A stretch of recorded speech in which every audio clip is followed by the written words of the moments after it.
নমস্কার বন্ধুরা, আমি আরেকটি নতুন ভিডিও নিয়ে চলে এলাম। আজকে আমি দেখাবো বাড়িতে আমি কিভাবে মোমবাতি বানাই। এটা দেখছেন, এটা 5 টাকার ডাইস, মানে 5 টাকা দামের মোমবাতি তৈরি হয় এই ডাইসটিতে। তো আমি প্রথমে সুতো পরিয়ে নিচ্ছি, তারপরে মোমটিকে ইন্ডাকশন ওভেনে গরম করতে দিলাম, মানে গলাতে দিলাম। এবার গলে যাওয়ার পরে এটি আমি একটি পাত্রে ঢেলে নিচ্ছি।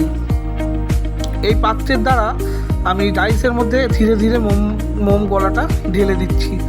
সাবধানে দেবেন, আস্তে আস্তে, নাহলে সাইড থেকে কিন্তু পড়ে যায়। তো আমি ধীরে ধীরে দিয়ে সম্পূর্ণ মুখ পর্যন্ত দিতে হবে, একদম যাতে উপর ভরে যায়। এবার এটি কিছুক্ষণ পরে ঠান্ডা হয়ে যাওয়ার পরে সুতোটাকে কেটে নিতে হবে। উপরে যে সুতোটা থাকে সেটি আমি চাকুর মাধ্যমে কেটে নিচ্ছি। আর এই পোলতেগুলো যেগুলো বেরোচ্ছে এগুলো কাজে লাগে, এগুলো ছোট ছোট মোমবাতি তৈরি করতে এগুলো কাজে লেগে যায়। তো আমি এগুলো কেটে আমি সাইডে রেখে দিচ্ছি। এর কিছুক্ষণ পরে, মানে এটি ঠান্ডা হওয়ার পরে আমি আবার খুলে নিলাম। এবার মোমবাতি তৈরি হয়ে গেছে।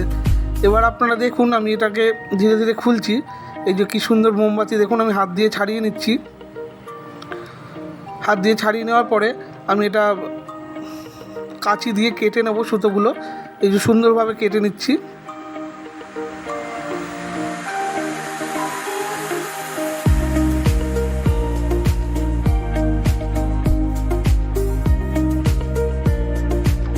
ডাইস থেকে সমস্ত মোমবাতি বার করা হয়ে যাওয়ার পরে আমি মোমবাতির গায়ে যে আঁশগুলো লেগে থাকে সেগুলোকে পালিশ করছি, যাতে মোমবাতিটা চকচকে হয়, দেখতে সুন্দর হয়।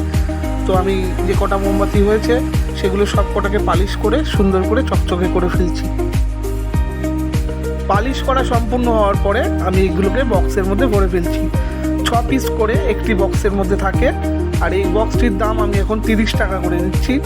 তো আমি যে কটা মোমবাতি হয়েছে সব কটা মোমবাতিকে বক্সের মধ্যে ভরে ফেলছি চটপট।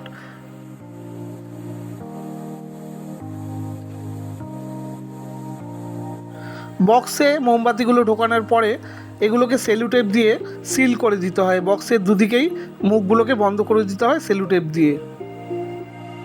আমি এই মোমবাতির ব্যবসা প্রায় 1 বছর ধরে করছি।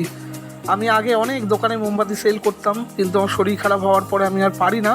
তাও বাড়িতে করে আমি আমার নিজের দোকানেই এই মোমবাতিগুলোকে বিক্রি করি।